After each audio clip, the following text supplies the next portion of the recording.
Di sini saya akan menjelaskan bagaimana setting template webinar di sini. Contohnya di sini saya sudah punya template bawaan dari sistem namanya template webinar. Kita tinggal klik aja edit di sini dan kita bisa cek dan bisa kita pelajari contoh template ini seperti apa settingannya.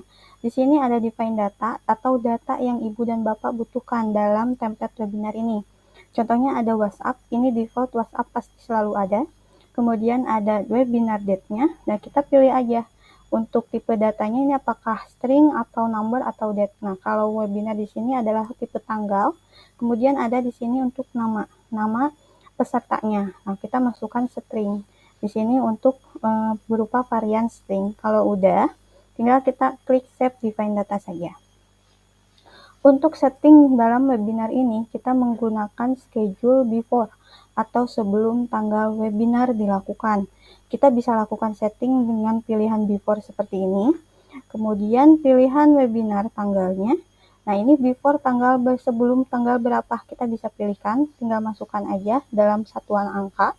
Kemudian di sini kita bisa setkan mulai dari jam berapa pesan webinar pertama ini akan kita kirimkan. Nah, ini sih di sini kita bisa settingkan mulai dari jamnya 24 jam seperti ini. Nah, ini bisa disesuaikan. Kemudian di sini ada pilihan repetition. Nah, repetition ini adalah pesan yang akan dikirimkan apakah ingin berulang atau cukup satu kali saja.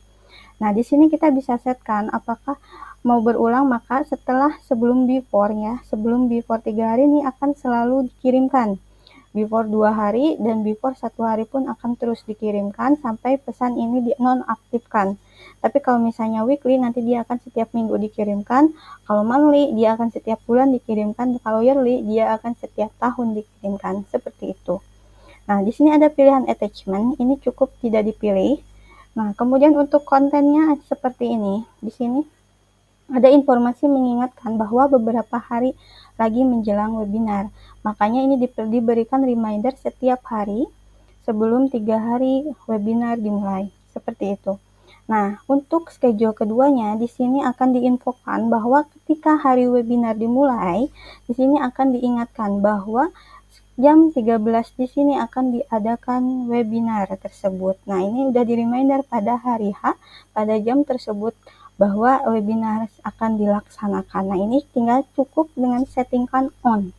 Nah, on atau pada waktu tanggal webinar tersebut. Nah, seperti itu. Kemudian, di sini ada schedule after. Tadi ada informasi reminder sebelum webinar, kemudian ada on setelah webinar. Nah, di sini ada informasi after webinar. Nah, setelah dilakukan webinar atau setelah tanggal webinar, kita bisa sharekan juga schedule ketiga. Nah, di sini contohnya HP1 ya.